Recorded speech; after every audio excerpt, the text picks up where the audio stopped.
new issues emerge, we need to make sure that the law can handle, the new changes. And so if you feel that, there's a gap in the law, or you feel that you're having issues with it, please don't hesitate to contact Congressman Swalwell's office.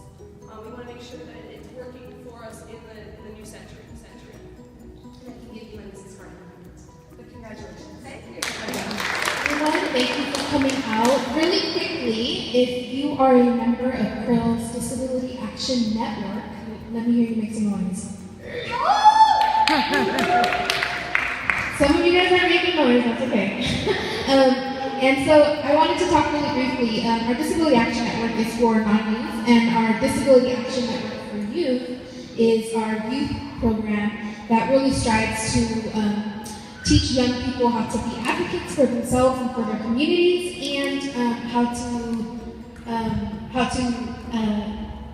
spread awareness and be inclusive in their societies, and to spread the message that people with disabilities are human beings, just like everybody else. So one of the really cool things with the upcoming anniversary of the ADA is that there's this really great, it's a hashtag now, it's hashtag ADA generation. And since the ADA is turning 25, the ADA generation is young folks, just like the Disability Action Network for Youth, who grew up under the ADA. So they were born after the ADA. So all they know is that they have all these very inclusive communities because of the ADA. So the concept is really that young folks who were born and grew up after the ADA are recognizing the work that it took for them to be successful in their communities and paying homage to the folks who made the ADA possible. And it's also about youth with disabilities continuing to fight for inclusion, access, equality for themselves and for future generations that are going to come after them. So locally, the work that has been done with the Disability Action Network is about equitable education. That's been a really powerful, strong thing that they have really connected with and that they're advocating for. So what the youth with disabilities do is they do disability history presentations. We actually have a teacher here from Hayward High who has allowed us to come into our classroom for multiple years and teach disability history to her students. And so in 5 years, we've taught over 2,000 students throughout Southern Alameda County. And just this year at Hayward High, we taught over 250 students about disability history.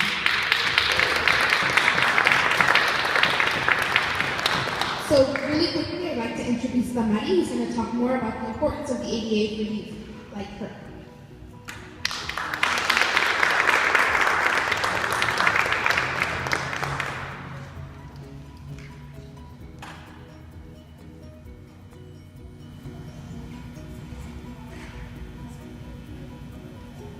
Teaching about history and indeed to high school students is important because they are learning about our history. Who were the leaders? What movements we had and what they were able to accomplish for all of us. Sometimes we change students' perspectives on people with disabilities by sharing our stories. For instance, we all have a normal life like they do. We go out in the community, go to school, use public transit, but we just want a society that is accessible to us, and that doesn't mean that we are different from others. Thankfully, we have the Law of the Americans with Disabilities Act, ADA, passed in 1990, that grants us even more independence because it's a law that gives us accommodations anywhere we live, learn, work, and play. Most importantly, this law protects us from discrimination. We hope to have this law for future generations. Thank you, Manolo. So now I'm going to shout out the youth with disabilities in the room. We have Mariah, and we have Melissa here. And Melissa did her first year of presentations this year at Hayward High, and so she was our technical assistant for the day. She got to see what the presentations were like, and hopefully for next year she'll be in front of the classroom and teaching folks as well. All right, so we're going to keep the agenda moving. We have Sean Manolo from Assemblymember Wiekowski's office. He's going to come up very quickly. And if we could have Sheri Burns come back up.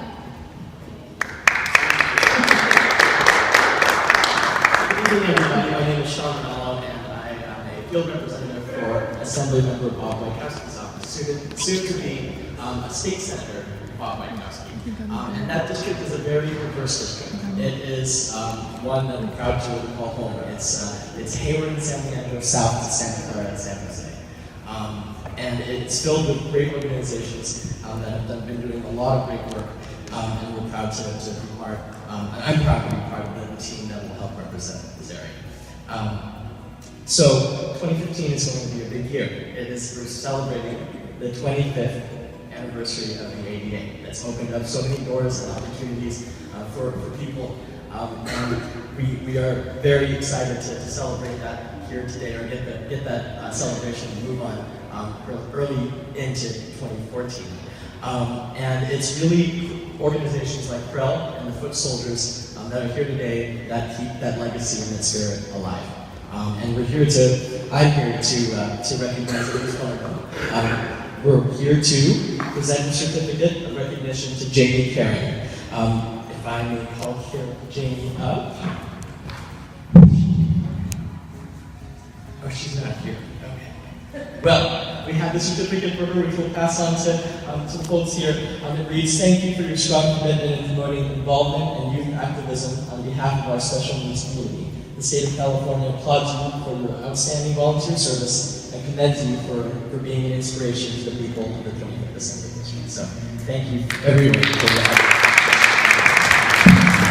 I just wanted to wrap up again by thanking everyone for coming out. I also wanted to, I didn't get a chance because he was in a meeting, introduce David Korth, who is the Neighborhood Services Manager, and he is the person here at the city, works in the city manager's office, that helped us put this afternoon presentation together and make sure that all the I's were dotted and T's were crossed for us to have the Legacy Bus Tour here. So thank you so much, David.